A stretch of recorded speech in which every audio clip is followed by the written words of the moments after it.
I am David Rubenstein. I have the honor and privilege of serving as chairman of the Council on Foreign Relations, and I assume everybody here is a member of the Council on Foreign Relations. Is anybody not a member of the Council on Foreign Relations? Okay. We're going to have the annual Bernard Schwartz lecture this afternoon. Bernard Schwartz, for those people that don't know, was a gifted entrepreneur, a friend of mine. He built a company called L'Oreal into one of the more significant aerospace defense companies in the United States, and was a very, very committed philanthropist and to a wide variety of causes. Passed away in March of last year at the age of 98. And he was very, very, I think, philanthropic with respect to the Council on Foreign Relations, and this lecture is in his honor. Our guest to perform the lecture, which is really an interview, is Matthew Prince. Matthew Prince has an incredible background, and let me just go through it very briefly. He's a native of Utah, went to college in the East Coast at Trinity, where he was the editor-in-chief of the newspaper for the Trinity College in Connecticut. He then went to my alma mater, the University of Chicago Law School, and like me, he decided maybe he didn't want to practice law, but after he graduated, he did some other technology-related things and then went to another place that has a pretty good reputation called Harvard Business School. And at Harvard Business School, he met some other people who helped him ultimately start a company in 2010 called Cloudflare, which today has a market capitalization of $42 billion. So the company is now just 15 years old, a market cap of $42 billion, not bad. And he's the, as I say, the co-founder and the CEO. And we're very honored that you come here today. And he is a member of the Council on Foreign Relations as well. So thanks very much for coming. Thanks for having me. So you went to a good law school, and you didn't practice law. You went to a very good business school, and you didn't go join McKinsey, Goldman Sachs, or every other place that people seem to go. And how did you come to the life of starting a technology company? And we'll talk about the company in a moment, but how did you go from Utah to starting this company without being Indian, Stanford graduate, or having the usual background that people have who start technology companies? I have actually applied to Stanford five times, including summer camp, and was literally rejected 5 times from Stanford. But they were a small investor in Cloudflare early on, so I've made them tens of millions of dollars, even having been rejected from the school sometimes. So hopefully someday my kids will get some benefit from that. Okay, I'm sure that'll be the case. Look, John Doerr told me that he was rejected at Stanford Business School. He went to Harvard Business School, but he gave Stanford $1.2 billion to start a school. So I'm sure they won't remind you that they rejected you, and they'll probably come after you as well. We'll see. But I think when I was 6 in 1980, my grandmother gave me an Apple II Plus. And for Christmas, and I remember just taking to it like a duck to water. And grew up in Utah, and the University of Utah has an incredible computer science program. My mom would sign up for continuing education classes in computer science, and I would basically do the homework for her. And so had done that and went to college thinking I was going to study computer science. And as a arrogant kid, got into computer science, 101, and was just bored out of my mind because I'd already taken all of the things and came to the conclusion that there wasn't anything there for me to learn. So I actually switched my major from computer science to, the highly lucrative field of English literature. And did that. But at the same time, this was in the early 90s, and the internet was just starting to really develop. The school was looking for students on campus who understood networking, understood computers. And so I got hired as one of the first student network administrators. And that helped me learn about how networks work, and I would do that. We also negotiated, there were 3 of us, we negotiated that we got first choice in the dormitory lottery. So we got to pick whatever room we had on campus, which was the biggest benefit of it. And when I got to the end of college, I had job offers, from Microsoft, Netscape, Yahoo, to be a product manager. And I didn't actually know what a product manager was. And I thought, I don't want to spend the rest of my life sitting in front of a computer or writing code. I know what I'll do. I'll go to law school. And I was pretty good at...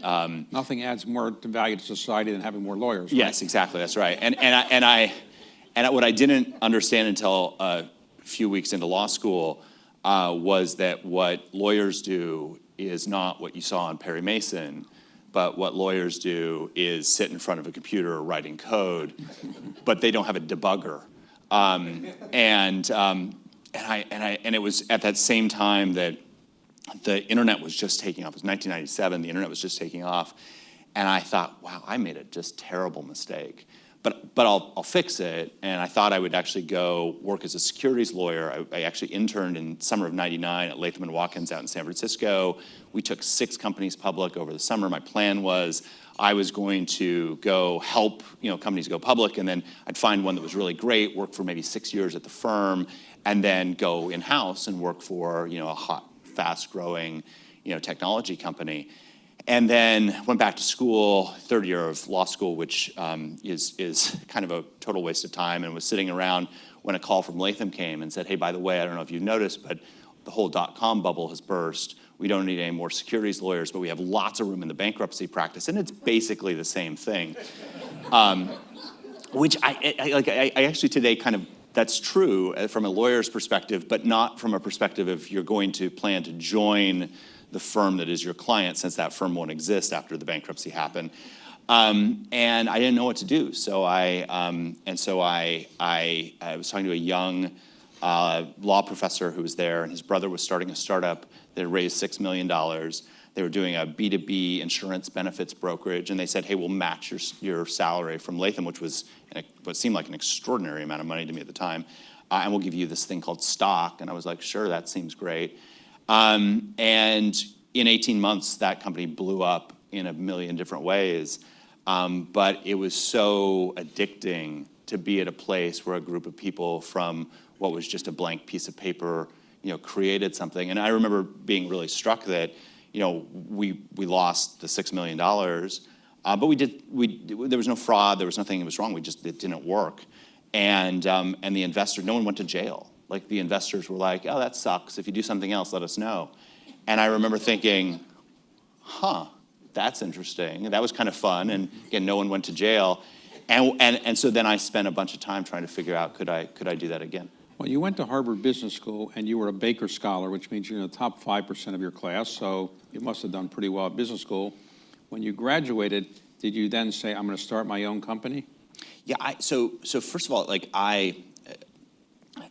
how I got to business school, after the startup blew up, I actually tried to go back to law firms, and I was kind of off the track, and I couldn't find my way back in.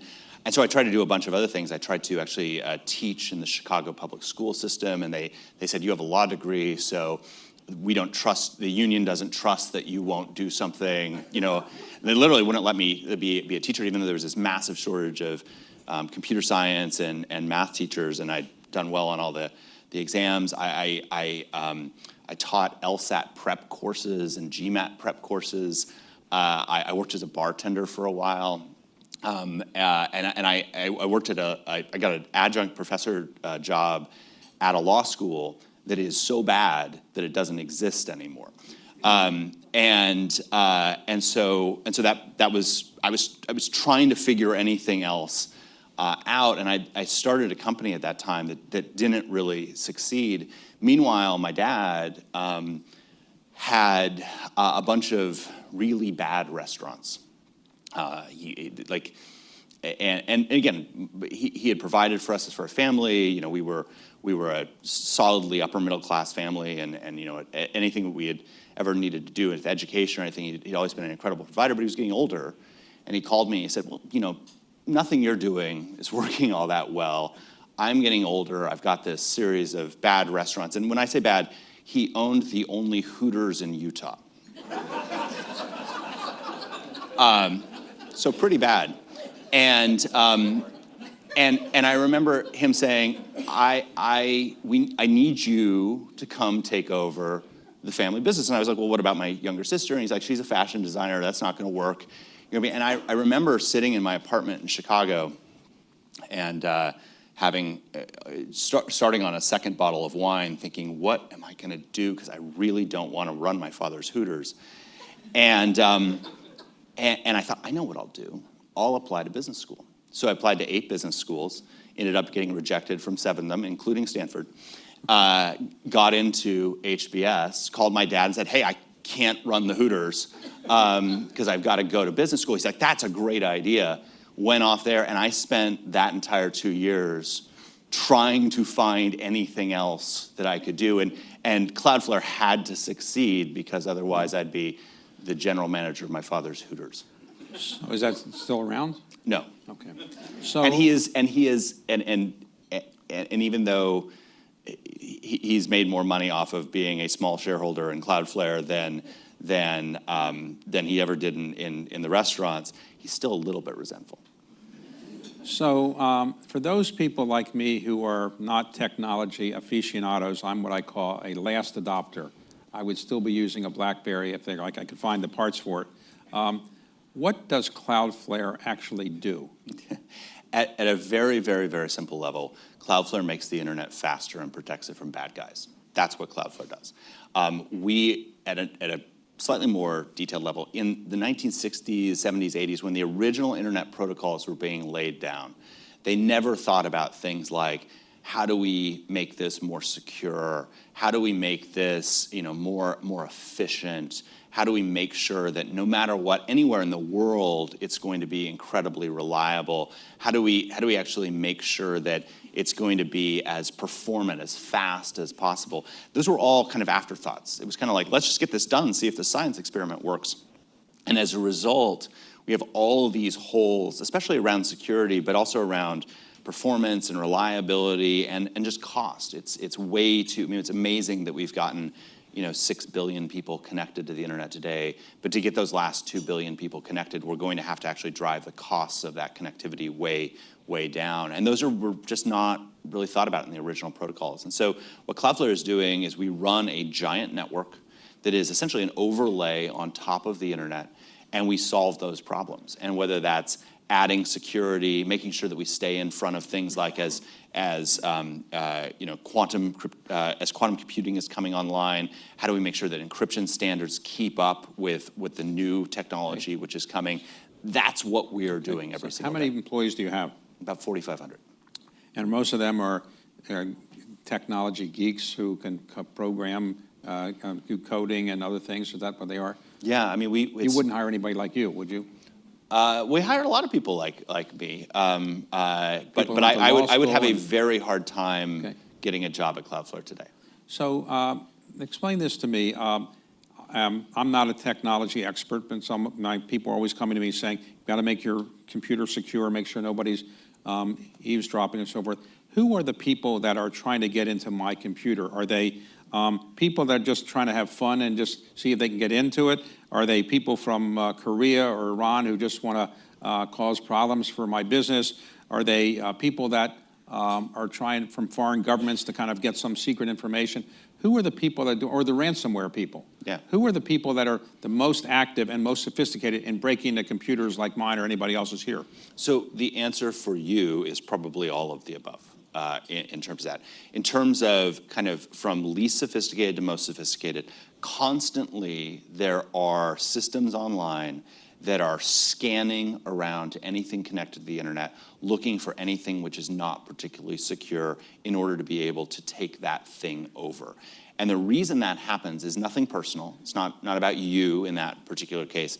In this case, in the least sophisticated case, what they're trying to do is they're trying to build up a bunch of resources online that these people can resell to more sophisticated people. And the reason they want to resell that is that if that camera in the corner is compromised, or if one of your laptops is compromised, that can be a jumping off point. We've all seen that terrible movie where it's like he's bouncing his signal through 6 different relays so we can't tell where he actually is. Right. That actually happens. People bounce their connections through that camera or through something else in order to hide what their actual identity is. How do I know that my computer has been invaded? I'm monitoring my computer, I'm doing whatever I'm doing. Is there any signal that I can get that somebody has invaded it, or I need your software to make sure that it hasn't been invaded? Yeah, so we are, so we don't do as much on keeping your computer itself safe. We are much more about the network that's there. We partner with organizations like a CrowdStrike or a Symantec or others that really focus on making sure the device itself is secure. From our perspective, what we would notice is across the network, we would see your computer doing things that, like, well, you know, David gets up and he reads the New York Times and he reads the Wall Street Journal and he reads the FT and he does all of these things that are normal. If all of a sudden he's going, you know, to like launch, you know, a million requests to some Chinese gaming site, we think that doesn't quite make sense for what we would expect from this. And what we would then pick up is that signal which would say something has gone wrong on your device. And what you as an individual user would see is all of a sudden we might be saying, hey, before you can go anywhere online, prove that you're a human in a sort of way. And you know, you've all seen the Google version of this where it's like, click on the traffic lights or the crosswalks. We try to make that a little bit less sort of obnoxious and a little bit less painful. But behind the scenes, we're doing the same thing. We're trying to figure out that your machine is actually being used by David and not by But your you know, clients are big companies that have networks. It's not me personally, but it's my company. You might be the client. So, and you are, how many different networks do you have around the United States that you're operating? Yeah, so we run one network ourselves that has presence in more than 350 cities, in thousands of actual data centers, and then we interconnect with essentially every other network on Earth. So about 60,000 different networks that we will then connect to. So have your computer ever been hacked that you know of? We've had incidents where there was a kid who bought my social security number off of a Russian website. The Russian hacking group had gotten that from Wells Fargo that they had hacked, and I had a mortgage through Wells Fargo, so they had my social security number. He then used my social security number in order to convince Google to redirect, or actually, excuse me, to convince AT&T, who was my cell phone provider, to redirect my cell phone to a voicemail box that he controlled.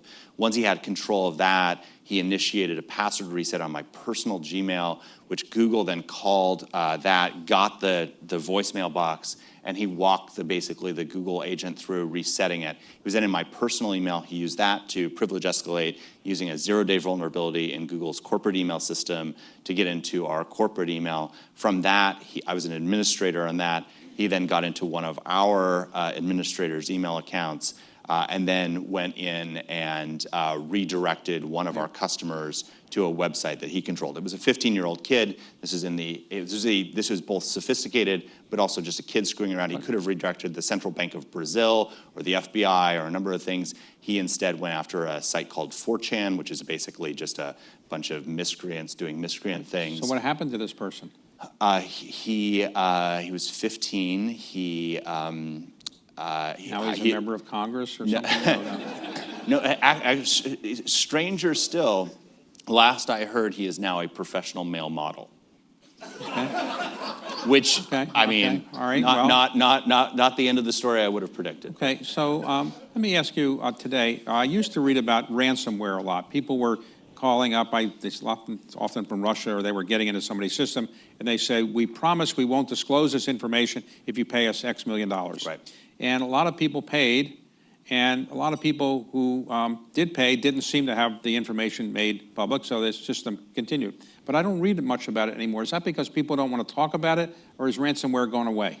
It's still very much a business. I think it was a lot of the ransomware gangs were actually made up of both Russians and Ukrainians, and they were, and so you saw a dip in the amount of ransomware that was going out in the early 2022 timeframe as the gangs literally tore themselves apart. And a lot of the gangs actually, as they were falling apart, the Ukrainian side was actually releasing all the secrets and the decryption keys to be able to do that. We are seeing those now reform as some purely Ukrainian, some purely Russian gangs, but a lot of that activity happened in that part of the world. And And while there's incredible tragedy that has come out of the war in Ukraine, one of the consequences has been a decrease, although we're seeing it ramp back up again in the ransomware attacks. So the United States government often says that certain governments, Korean or Iranian, are invading our computers and trying to get information. But we don't talk about much the fact that we're pretty good at that too. So we presumably go after other governments as well. Here's what I don't understand: that the people who are really good at this are really brilliant people. They often go to great schools. They could get jobs anywhere.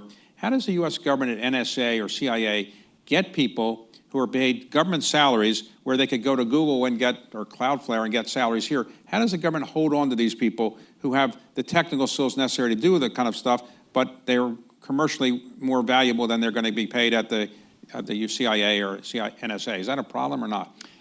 I think it is a problem.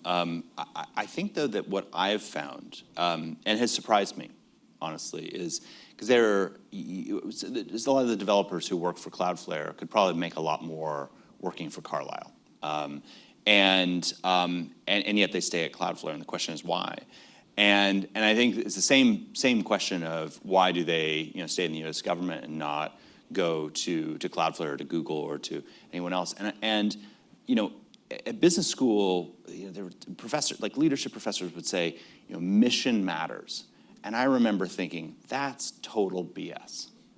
And I really thought that the missions of most companies, and I actually still think this is true, the missions of most companies were made up by the marketing team and were there to just attract employees, but they were kind of BS at the end of the day. And so we didn't have one in the beginning. Our mission was to take advantage of this unique opportunity in the marketplace and hopefully, make it so I didn't have to go work for my dad's bad restaurants. And that was, very much what we were doing. At some point, though, because of the way we went to market, where in order to build Cloudflare, we needed not Fortune 500 companies, but we needed small companies to sign up because we were flaky in the beginning. We provided, and we thought it was going to be small businesses, but what happened was every humanitarian, every civil society organization in the world had small budgets but big security problems, and we were perfect for them. And it was just amazing. Day after day after day, we would get these stories of how we had helped protect these organizations. And out of that, Cloudflare's mission came of how can we help build a better internet? And it's really deep into our DNA. And so what I see from the best people on our team, what I see from the best people at the NSA or the CIA, is they are very mission-oriented. And the mission matters often more, like they want to be treated fairly in terms of what they're paid, but they want to make it so that the work that they're doing really matters. And I think it's part of the reason we get last year we got 1.5 million people that applied for 1,000 jobs, which is extraordinary. I mean, that's, again, much. I would never get hired at Cloudflare today. So, and that is an order of magnitude bigger than most of our peers. Well, the 1,000 you hire, are they computer geeks from Stanford? Or are they, what's their background? You're looking for somebody who's a brilliant technology person or a humanist. What are you actually looking for? So we look for, across the board, four things. First, we care about the mission a ton. So you've got to believe in the mission. If you're like, internet, take it or leave it, we're not the right place for you. But if you think the internet's one of the great human inventions, it's under real risk and real threat today, and it deserves somebody who's fighting for it and protecting it, which, by the way, you haven't heard a lot of people say the internet is good since 2016. Prior to 2016, everyone was like, wow, the internet's a miracle. Since 2016, everyone was like, oh, the internet's nothing but problems. I think the internet is a miracle, and we want people who want to fight for it. Second, we look for people who are radically curious and radically empathetic. And curious, easy to understand. Empathy, I think fundamentally empathy is an understanding that you don't know everything yourself, and you're better as part of a team of people who are different than you, than people who are on your own, or a whole bunch of people who are the same. And then above all of it, sort of the capstone for us is what Michelle, and what's more appropriate for me to say on this stage, she'd say, get stuff done. I replaced the S with a different word. But that's the way that we really think. It's like, who are the people who actually get things done? And then we have people who have multiple PhDs sitting next to people who didn't graduate from high school. But if they believe in the mission, if they're curious, they're empathetic, like we've got plenty of people from Stanford, but we really tried hard not to have one particular type we hire for. So, not to drop a name, but Jeff Bezos once said to me, and I was interviewing him, he said that AWS, which is their cloud computing business, which was started as a way to use excess capacity, he said normally in the technology world, you have a 2-year head start before somebody realizes you've done something. But he said he had a 7-year head start when he started AWS. It took a while for people to catch up. Is that your main competitor? Who is your main competitor right now? Yeah, I mean, I think that Amazon is the company that I spend the most time thinking about. And I think they're just a company that I admire so much, how they have thought about how you take every single cost in your business and turn that into an opportunity. And I think we try and replicate those things. We are very different businesses, fundamentally. I think businesses have personalities. They map to personalities inside of companies at some level.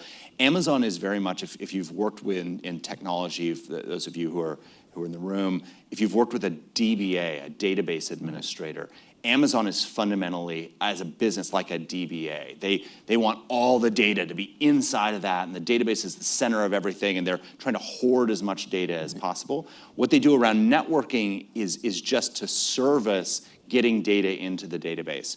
And database administrators, if you worked with them, have their own quirks, and they're often difficult people. There are other difficult people, which are often the network administrators.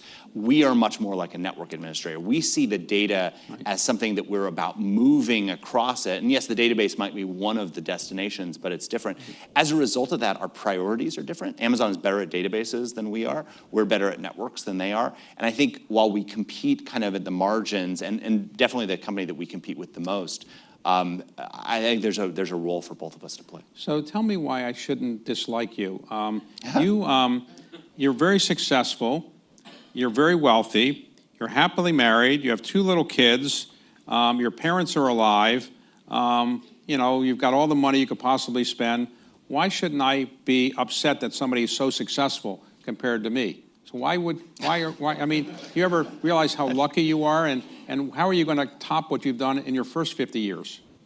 I don't think I am, and I mean, I feel incredibly lucky. I think people ask me what the thing I'm most proud of at Cloudflare is, and I think it sounds flip when I say it, but I say the fact that Michelle, my co-founder, and I still talk to each other.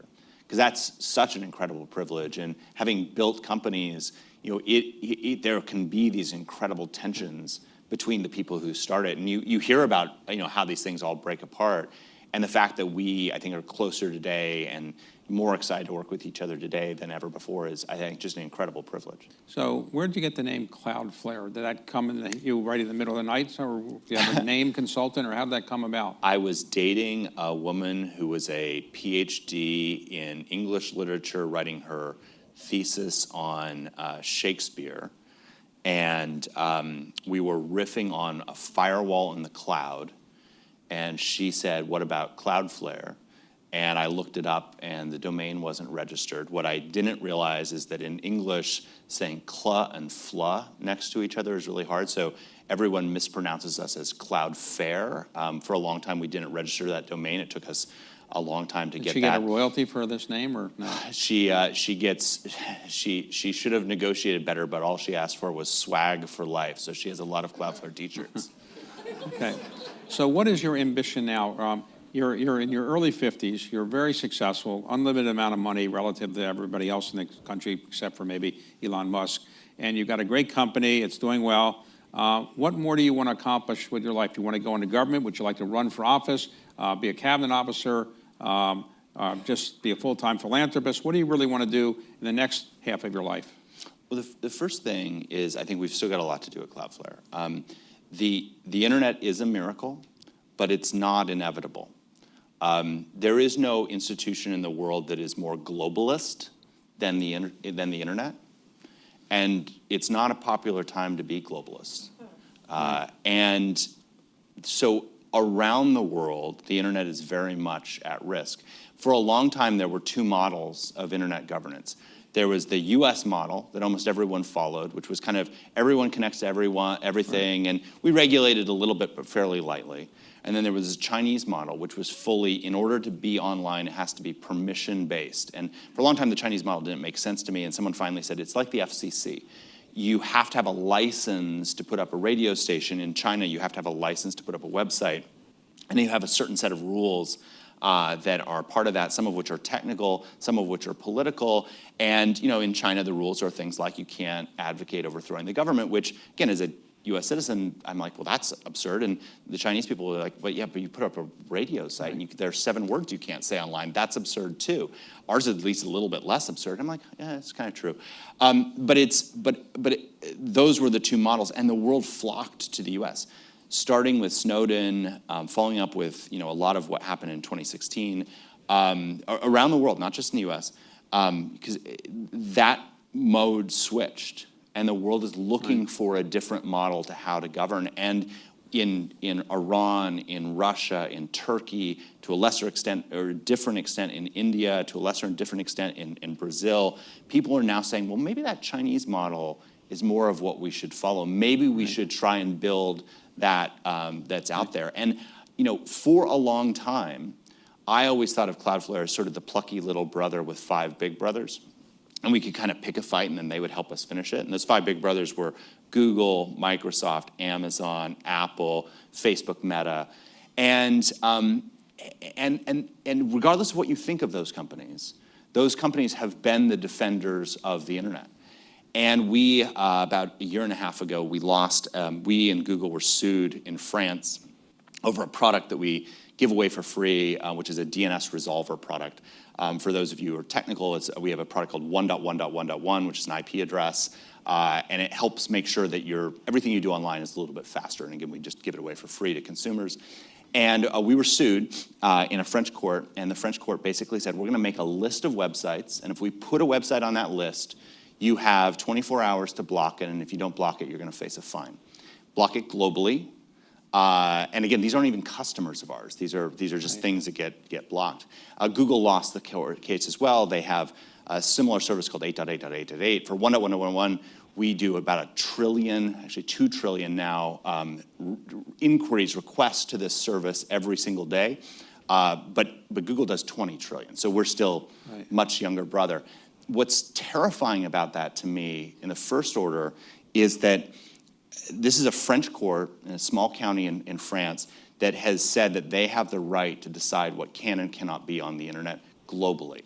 And that's incredibly disturbing. And so we called Google up and we said, hey, big brother, like we know how to fight this. Let's go in, across the air traffic control system, the train systems, the government. They all use our services. Let's just say that in 30 days, if we don't find a resolution here, we're just going to turn them off in France. And the Google team said, you're absolutely right, this is a terrible ruling, but we don't have the appetite for another fight right now. Oh. And so, good luck, but you're on your own.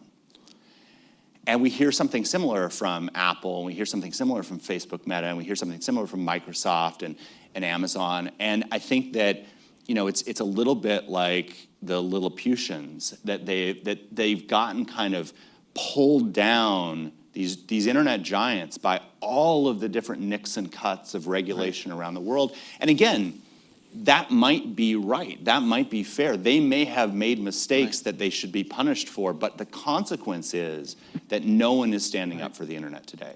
And so I think what I hope in both what I'm doing at Cloudflare and what I'm doing outside is that we will be one of, and boy, I hope somebody else joins us, but we will be one of the voices that still says the internet is a miracle. It needs to be fought for. The US model for regulating the internet is the best model for the future. The internet is good for US interests globally, and we need to start fighting more for it. Wow, okay, it's a big mission. So we have time for questions now. Just please stand if you can, or if you don't want to, just raise your hand and identify your name and the organization you're with. So right here first, and then we'll go here and there. Okay. Bill Drozdiak, I'm an author and journalist. How do you think AI is going to transform your business? And do you think, in contrast, that there's much too much hype surrounding that subject, and that it won't pay off in commercial businesses? So from most boring to maybe most interesting. Most boring, we use AI to help our customer support agents answer questions better. Doesn't mean we don't hire customer support agents, we still do, but they're better at their jobs because we use it to predict when a client is gonna pay their bills late or when they might wanna upgrade, and it's been actually really helpful for us. We also, at some level, Cloudflare's always been an AI company. We would never describe it that way, but the whole philosophy was, can you get a giant stream of data flowing through, run that through machine learning algorithms, and then predict what security threats or what routes are the most efficient across the internet. In the same way that I think all of us, about 2 years ago, had that moment of playing with ChatGPT and going, oh my gosh. About 2 years ago, our machine learning systems internally started to identify cybersecurity threats online that no human had identified before. And it was one of those sort of like, whoa, that's pretty amazing. And that has gone from something that had never happened before to now is happening on a daily basis across our systems. And so that means that because so many people use Cloudflare, we can help using those systems to analyze just an inconceivably large flow of data in a way that, and machine learning systems help you do that. And in the parlance of today, that's AI. I think then there are other things where you can run AI inference now inside of Cloudflare's network and then do that around the world. I think that most AI inference will happen on the device that you have, but there will always be some model which is too big or too power consumptive to run on your phone or in your driverless car. In that case, we're the next best place to run it because we'll be a few milliseconds away from whatever your device is, and you don't have to ship that back to Ashburn, Virginia, or the Dales in Oregon. You can do that locally, globally, and that's something that we're able to provide. I think the most interesting thing, though, in AI that I'm thinking about is AI is going to fundamentally change the business model of the web. The business model of the web for the last 15 years has been search. One way or another, search drives everything that happens online. And if you look back 10 years ago, if you did a search on Google, you got back a list of 10 blue links. And we have data on how Google processed those 10 blue links. And the answer was that for every 2 pages of a website that Google scraped, they would send you 1 visitor, right? So scrape 2 pages, get 1 visitor. And that was the trade. Over that period of time, over the 10 years, some things have changed at Google. One thing that hasn't changed is the crawl rate. They're still scraping at the exact same rate that they have over that period of time. But now it takes 6 pages scraped to get 1 visitor. What's changed? The answer is that today, 75% of the queries that get put into Google get answered without you leaving Google, get answered on that page. So if you want to ask, when did David Rubenstein start Carlisle? Well, it's about 10 years ago, it would take you to maybe a Wikipedia page or something else. Today, the answer comes up right on the page, and you don't have to go anywhere else. The consequence of that means that original content creators that are creating that content, if they were deriving value through selling subscriptions or putting up ads, or just the ego of knowing that someone is reading your stuff, that's gone. Right? That is falling off a cliff, and that's the good news. So it was 2 to 1 10 years ago for Google. It's 6 to 1 today. What do you think it is for OpenAI? 250 to 1. What do you think it is for Anthropic? 6,000 to 1, right? And so the business model of the web can't survive unless there's some change. Because more and more, the answers to the questions that you ask won't lead you to the original source. It will be some derivative of that source. And if content creators can't derive value from what they're doing, then they're not going to create original content. And I think the smartest AI companies out there, Sam Altman at OpenAI and others, get that, but at the same time, he can't be a sucker. He can't be the only one paying for content when everyone else gets it for free. And so something has to change with that business model, and we sit in between 80% of the AI companies use Cloudflare, somewhere 20 to 30% of the web uses Cloudflare. And so we sit in the middle of that, and I think part of what we're thinking about is that. In terms of, is AI a fad, is it overhyped? I think the answer is probably yes and no. I would guess that 99% of the money that people are spending on these projects today is just getting lit on fire, but 1% is going to be incredibly valuable. And I can't tell you what 1% of that is. And so maybe we've all got to light $100 on fire to find that $1 that matters. Just identify yourself and organization. Alan Rawl, practicing lawyer and lecturer at Harvard Law. And by the way, I'm really surprised your lawyer lets you talk about that 15-year-old who compromised your system. So we should have a talk. Back a number of years ago, the federal government introduced a technology called Einstein that it applied to federal government networks to try to protect it from malicious traffic, to identify and block or disrupt, cyber attacks coming online. Is there any promise of a network-based technology that could be applied more broadly than Einstein was with regard to the federal government systems that would, be attached to the network and could identify malicious traffic in order to, block it, identify it, disrupt it, or do something to reduce the scourge of cyber attacks that are being transmitted from Russia, China, Iran, North Korea?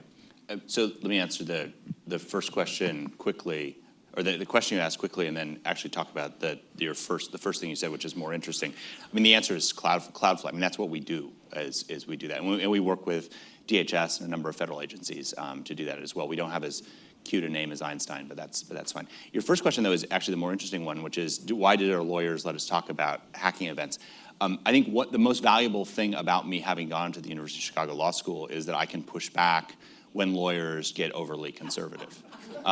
Dead serious. And I think that fundamentally Cloudflare is in the business of trust, and we have to be trusted. We ask you to do something pretty crazy, which is route all of your network traffic through us, and you have to be trustworthy. I am the, I believe, largest gifter of Aristotle's Politics to others because I send copies of it out, and it was the thing that I was reading as I was trying to think about how do you actually build trust. And that was all about how governments build trust. But actually, organizations like technology companies, I think a lot of the AI companies today could learn from what that is. And Aristotle really focuses on three things. It's transparency, consistency, and accountability.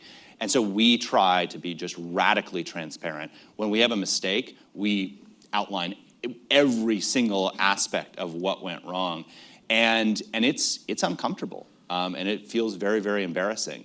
But I think the biggest mistake that technology companies make today that goes back to Fairchild Semiconductor and a lot of things is this sort of cult of secrecy that is out there. And the best thing that technology companies could do to actually re-engage and be trustworthy again is be transparent. And we're not perfect, and we make mistakes, and these issues are hard, and we don't always get it right. And sometimes we have outages, and when we have outages, bad things happen. I remember getting a call from one of our customers who, when we were having an outage, and he said, when is it going to be fixed? And I'm like, we're coming back online. We're so sorry. He said, that's good because there are certain planes in the air that can't land if your network isn't offline and they're running out of fuel.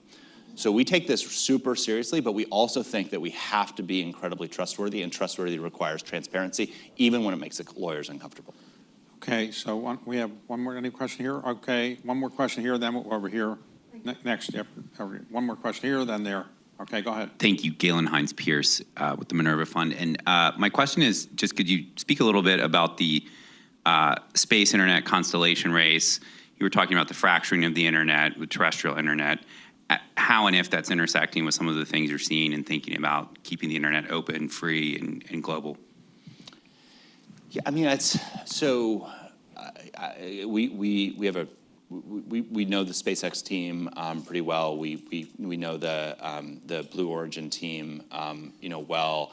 At some level, that the content lives on Earth, and so that has to get back down to Earth. I think for all of the talk today of things like space lasers, where you are shooting data from one satellite to another, that's a much harder regulatory problem than you think. And the easy example to think of that is China.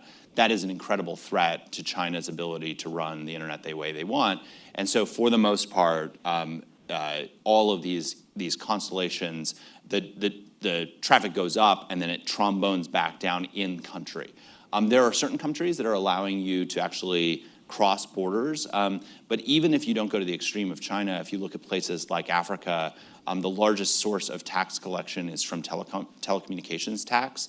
And if, again, you can subvert that tax by going up and over, then it becomes really tough. Maybe we figure that out. There's no technological reason that keeps that from happening, but I think it's from a regulatory and policymaking perspective, it's actually very, very difficult to cross borders through space without governments starting to say, now we're going to shut you down locally.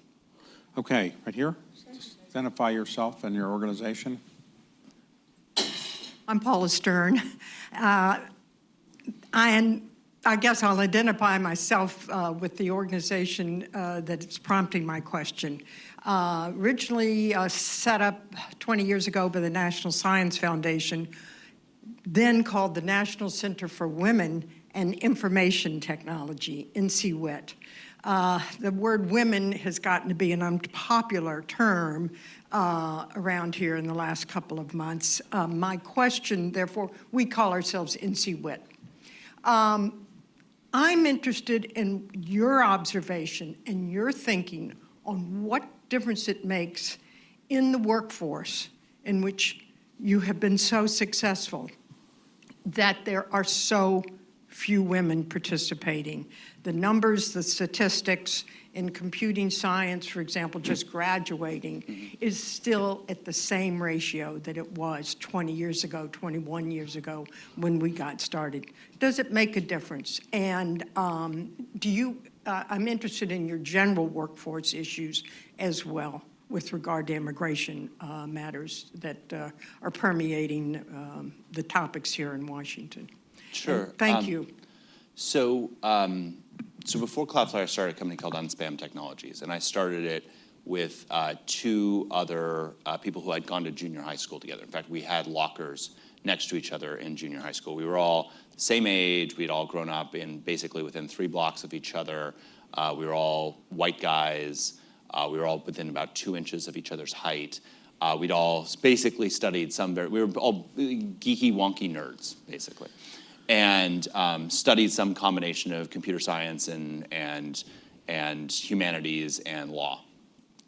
And it was a disaster. We fought like dogs. And fundamentally, the reason why was we're the same person. And while they were, at the time, good friends, actually none of us speak anymore, we were all fighting over effectively who was in control and who was in charge. And if the org chart said a certain thing, but at the end of the day, we could have spun that around and anyone else could have been the CEO, and someone else could be the CTO, and someone else could be the COO. And so when I started Cloudflare, I was like, okay, I learned that lesson. I'm not gonna make that mistake again. And so I was really very keenly aware of what my limitations were and where I had blind spots. And one of the great things about a place like the Harvard Business School is you're surrounded by a cohort of other people. And there was this woman in my section who was, in some ways, a terrible business student. She was sort of the person who would raise her hand, and instead of making the really great point, she'd be like, hey, I think Bob's point a few minutes ago was really good. Could we go back to Bob? And I was like, you're doing this wrong. But she was really just searching for the right answer and searching for truth. And she hated being the center of attention. She had ego and sort of a Freudian sense of ego, but no vanity. And I was like, that's the opposite of me. And I was like, I'm starting a business with her. And so that's Michelle, who we started the business together, and she's done very well. And Lee was just a technology genius, and he was sort of that other person. And we were fundamentally different people, just radically different people. And as a result, I think we've had this incredibly stable foundation, and then that has allowed us to build on top of it incredibly stable things. And so we never leaned, Michelle would say, the whole DEI thing feels really artificial. It's not us. But we also look at just data, and we see that organizations with a more diverse workforce, and diverse on multiple PhDs sitting next to people who didn't finish high school. We don't want all the Stanford grads. We want one Stanford grad, but then we want somebody else who's IIT and somebody else who's somewhere else, and we want real diversity across every different metric, and that includes gender. And so, I think we do better than a lot of our peers. But I'm not going to tell you what the statistics are, because I think that's a distraction. The real thing is to focus on how do you get people who have different perspectives and bring them together. And yes, that means different sexual orientations and different races and different ages and different educational backgrounds and different college majors. And I think anyone who says, I'm just going to hire this exact footprint, and I think when people say I want to hire for cultural fit, I'm like, ugh. That's hiring for who you want to go have a beer with. And it's great. Your friends should be like you, and they should think like you, because you want it to be comfortable, and you should like the same music and root for the same sports teams.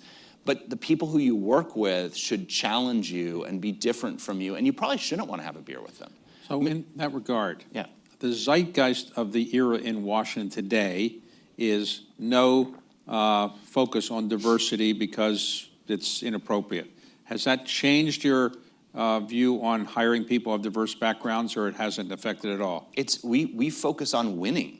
And the best way to win is to look out across a team and go, what are we missing, right? And the goal is not to create a family. The goal is to create a great, high-performing sports team. And if you have a basketball team, you got to have a really tall guy who's good at blocking shots, but you got to have a short, fast guy too that's out there. And again, you want those different perspectives. So no, but we never. There's nothing that has changed in either direction. When it was all the fad to be like DEI, we didn't sort of swim that direction. And when now everyone's like, that's you don't do that, we don't swim that direction either. Questions right here?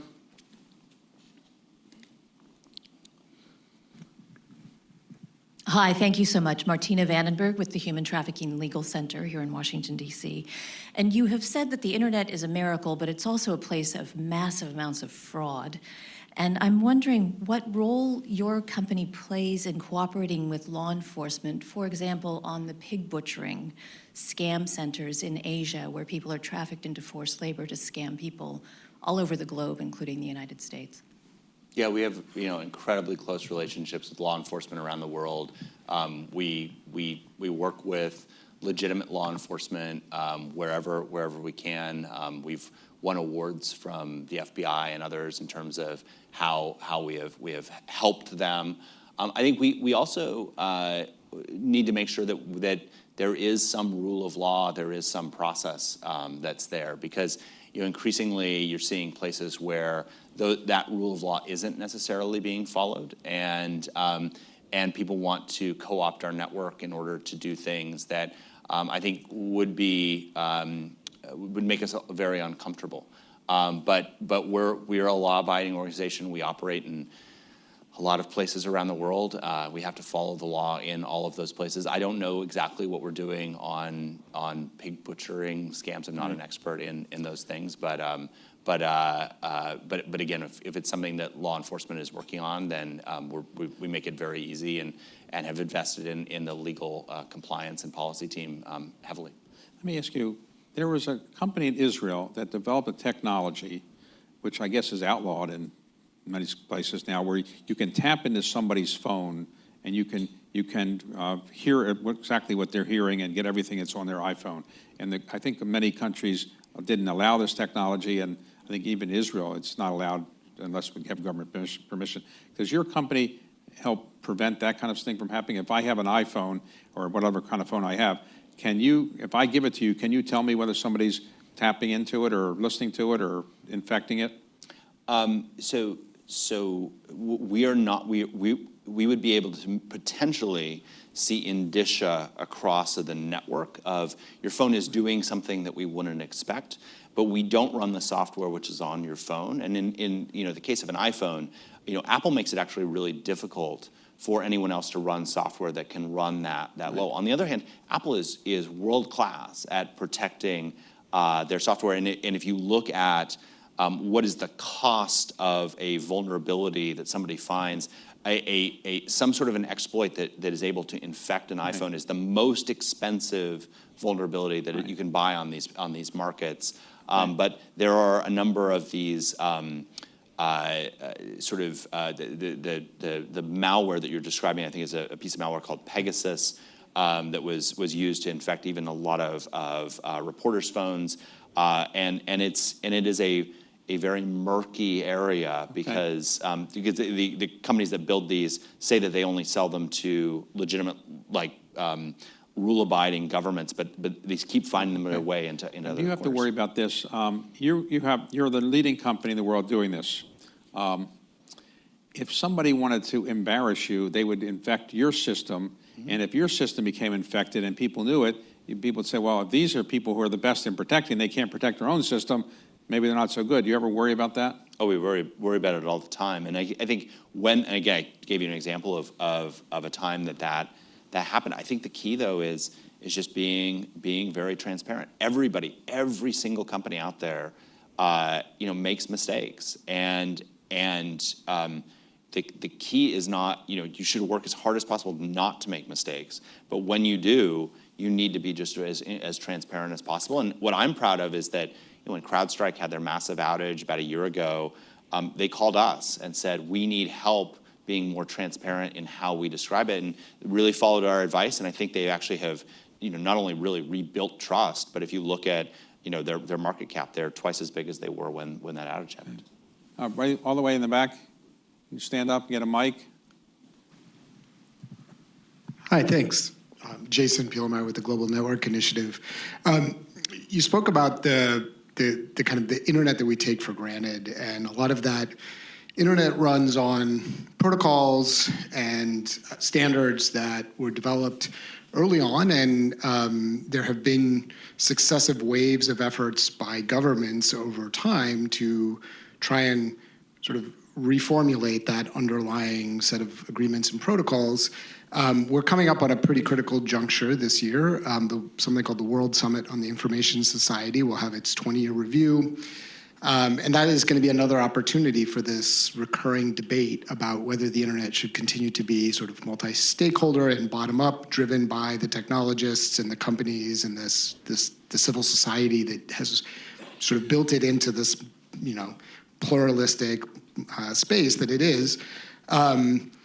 But the Trump administration's approach to multilateralism has raised a lot of questions as to the extent to which the U.S. government will continue to be a strong voice in support of that, the multilateral and multi-stakeholder approach to internet governance. So Ambassador Danny Sepulveda is here today, and I were around 10 years ago at the State Department when this debate last took place, and it was a tricky one, and this was in the wake of the Snowden revelations, but we managed, notwithstanding those headwinds, to sort of preserve this multi-stakeholder approach. I'm just curious what you think from where you sit as Cloudflare, as a company that relies on and benefits so much from the internet as we know it today, about its future in this near-term debate and what the Trump administration's approach to multilateralism might mean for it, and beyond that as well.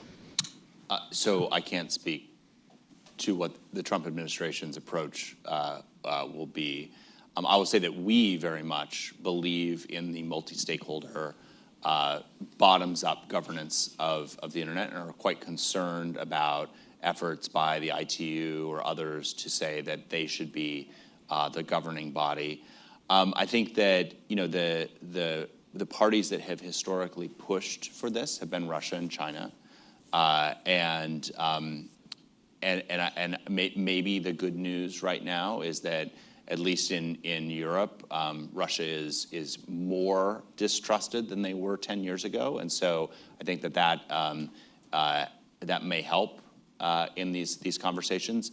But what I think mostly I worry about is that I don't know who's paying attention. I think we are. I'm glad you are, but I'm not sure who else is, and so I think we might make some mistakes through compromises that don't seem like they're a big deal, that could potentially be a very big deal for the long-term governance of the internet. I think the good news, though, is that at some level, the internet is a collection of networks. Those networks have to accept the protocols. It may be one of these things where the ITU says, we're now in charge, and large networks say, no, you're not.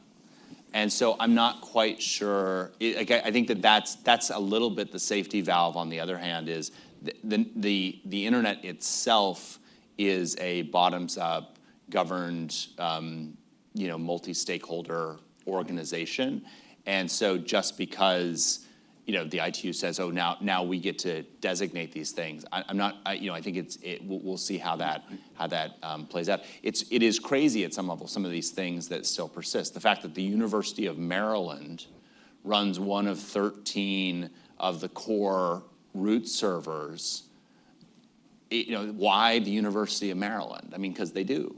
But China would love to have one of those. But I think that just the ability to preserve that stasis and the status quo is actually pretty powerful at not. I mean, it would require a lot of change for those things to happen, and actually a lot, not just someone coming in and saying, okay, now we're going to change it. You'd have to actually have multi-stakeholder buy-in in order for some of those things to change. I hope we don't get to that point, though. Do you ever turn on your computer and try to do something and computer doesn't work and cuss at the computer, or you never have those problems? It always does it always works the way you want it to work? No, sometimes. But the thing that frustrates me is often when I'm in the middle of like a CNBC interview and the IT message pops up saying you need to upgrade your computer right now. I'm like, could we just not plan this with a little bit more, maybe not right at market close in quantum season. computing going to happen in my lifetime, and should I wait around for it before I die? I'm going to get so many great benefits out of quantum computing, or it's not worth waiting for? I heard this was a topic you were excited about. So I think the answer, of course, has to be yes, you should wait around for it. I mean, I think, what I think quantum computing might be really interesting. What I think is, what worries me about quantum computing today is it requires a ton of investment without a clear payoff. And so a lot of the people who are promoting it on the fear of what it's going to do and how you have to get ready right now for it. And it's true that quantum computing does pose a risk to some of the cryptography standards that we've had to date. We've taken the approach of, well, then let's just solve the problem. And so we partnered with Google. We ran a giant study across a lot of and everyone in the world's internet traffic in order to figure out what are post-quantum resistant encryption standards. And while a lot of companies are out there saying, we're going to charge you to make your systems post-quantum resistant, we were like, that's table stakes. Everybody should get that. And so even if you're using the free version of Cloudflare, 100% of the traffic, if your client supports it and Google and others are supporting it, now is in a post-quantum safe world. And again, that's going to hurt some people who are out there trying to make everyone scared so they'll give them money. But in the meantime, I think that organizations like Microsoft, IBM, Google are racing forward in this. And I do think that you'll be able to solve some really interesting problems. So if the internet had not been invented and developed, would people be happier today or not happy? In other words, has happiness in the world increased because the internet is there, or it's not clear? But, I think, so I worry a lot about some of social media, and that we have hyper optimized around just kind of the entertainment. I mean, I'm not a TikTok user, but as I watch people watch TikTok, I mean, it's just a dopamine addictor, and that's regardless of who controls it or anything else. It just is designed to take you down rabbit holes. My college thesis was, first of all, on why the internet was a fad. That Cloudflare is basically a penance for that. But secondly, how the very nature of the internet over time would allow us to find our own weird little niches that were out there, and it would make the antisocial social. Right. And I think that's a real problem that we as a society have to struggle with. And I think there are places where, if you're a paraplegic and you can find a community of other paraplegics, I think that's made paraplegics a lot happier. On the other hand, if you're a child abuser and you can find a whole community of people who are child abusers, that is that's a net horrible thing for society. And how does that net out? I think it nets out pretty positive. I think that it's actually been better for the world than it's been worse. But for a long time, pre-2016, we didn't talk about any of the downsides of the internet. It was like the internet could do no wrong. Post-2016, the internet can do no right. I'd love us to get back to a place where we are actually balancing these things and thinking about how do we solve the real problems while appreciating the miracle that long-distance phone calls don't cost anything anymore. You can get access to the totality of the world's information from your pocket. Like, those are miracles, and we should celebrate those miracles while appreciating there are downsides to it as well. It's a very impressive story, incredible creation that you've come upon with, that you've developed, and great background. And thank you for giving us this time and your insights, and we appreciate it very much. Thank you so much.